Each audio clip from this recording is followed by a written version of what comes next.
Баршаңызға сәлем, каналыма қош келдіңіздер. Бүгін сіздермен өте оңай дайындалатын тойымды жаппасай тағамын бірге жасайтын боламыз.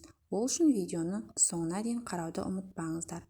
Ең әуелі қамырын илеп дайындап қоятын боламыз. Ол үшін бізге су, жұмыртқа, тұз қажет болады. Қажет заттарды ыдысымызға салып, алдын ала електен өткізіліп қойған ұнды сала отырып, қамыр илейтін боламыз.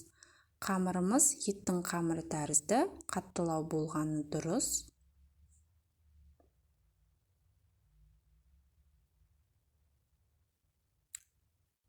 Қажетінше ұн салып, қолымыздың көмегімен қамыр илейтін боламыз. Қамырымызды июі қанғанша жақсылап илеп, бір-екі рет қайтарсаңыздар, тура мынадай қамыр дайын болады. Ал енді салмасын дайындап аламыз. Ол үшін бізге ет, пияз, сәбіз және картоп қажет болады. Ең әуелі етімізді қызып тұрған майда қуырып аламыз. Үстінен туралған пиязымызды салып, қызарғанша қуырамыз.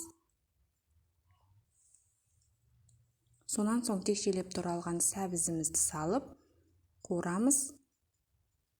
Үстінен жарты ас қасық паприка мен жарты ас қасық томат соус пастасын салып, араластыратын боламыз. 2 минуттай қуырып, үстінен текшелеп туралған картопымызды салып, араластырып, және 2 минуттай қуырамыз.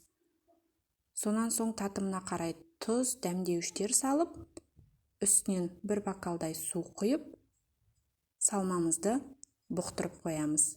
Осы аралықта біз қамырымызды дөп-дөңгелек жұп-жұқа етіп жайып алып, үстінен қарапайым сұйық майды бір келкі етіп, барлық жеріне жағып шығатын боламыз. Байқағандарыңыздай қамырым өте жұп-жұқа болып жайылған.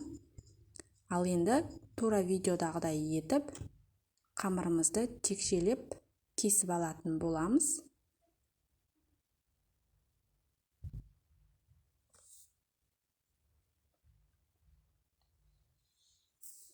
Тура видеодағыдай жасасаңыздар болады. Дайын болған қамырымызды бұқтырылып тұрған салмамыздың үстіне бірінен соң бірін қойып, жайғастырып аламыз. Майланған бетін астына қаратып, барлық жеріне бірдей жайғастырып аламыз.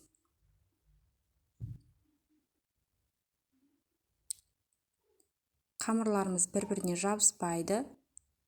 Сондықтан да бірінің үстіне бірін қойып, жайғастырып, бетін жауып, 30 минутта ең төменгі отта 30 минут пісіретін боламыз. Міне біздің тамағымыз дайын. Көріп тұрғандарыңыздай қамырлар бір-біріне жабыспаған.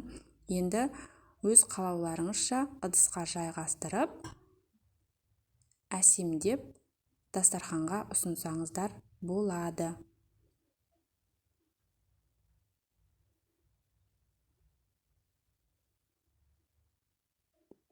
Бұл тағам өте дәмді, тойымды. Міне біздің тағамымыз дайын. Міндетті түрде жасап көрсеңіздер болады. Менің каналыма тіркеліп, қоңырауша белгісін басып қоюды ұмытпаңыздар.